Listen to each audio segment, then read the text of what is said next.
অর্থনৈতিক সরকার তো সবসময় বলতেছে এটা একটা বৈষম্যহীন বাংলাদেশ হয়েছে, আমরা কাউকে বৈষম্যের শিকার হতে, তাহলে আমরা কি হইলাম? মানে আমরা তো বৈষম্যহীন বাংলাদেশে বলতে আমরা তো প্রথম বৈষম্যের শিকার হয়েছি।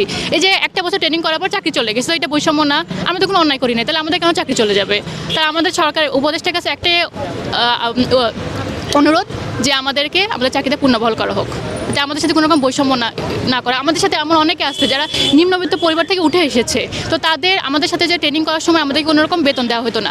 আমরা বাসা থেকে 5-6 হাজার করে টাকা এনে আমাদেরকে এই ট্রেনিং করতে হতো। তো তারা অনেকে ধার করে এনে ট্রেনিংয়ের সময় জীবনযাপন করতো। তো তারা এখন কোথায় যাবে? আমাকেও যে অভিযুক্ত করা হয়েছে, যেখানে আমি মাঠে হইচই করেছি, বিশৃঙ্খলা করেছি, এটা আমার ক্ষেত্রে একটা অভিযোগটা আনা হয়েছে। আসলে এই অভিযোগটা পুরোপুরি একটা বানোয়াটটা মিথ্যা।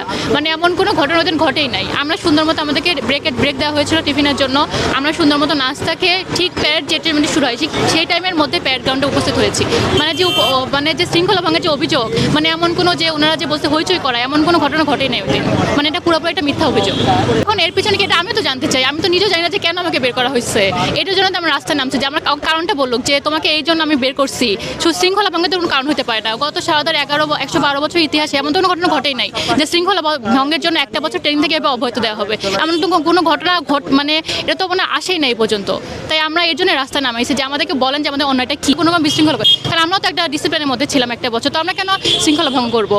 তো আমরা এর জন্য শান্তিপূর্ণভাবে এখানে দাঁড়িয়েছি, তাদের কথায় আশ্বস্ত হয়ে। এখন দেখা যাক কি হয়। আর অনেকে অসুস্থ ছিল, পায়ে ফ্র্যাকচার হয়েছে অনেকে মেডিকেলে 30-35 দিন মধ্যে শিখেছিল এই পায়ে ব্যথা নিয়ে। তবুও তো আমরা তো কষ্ট করছি। তাই তো কষ্ট কেন করছি? জবের জন্য তো করছি। তো আমাদের কেন চাকরি চলে যাবে এখন?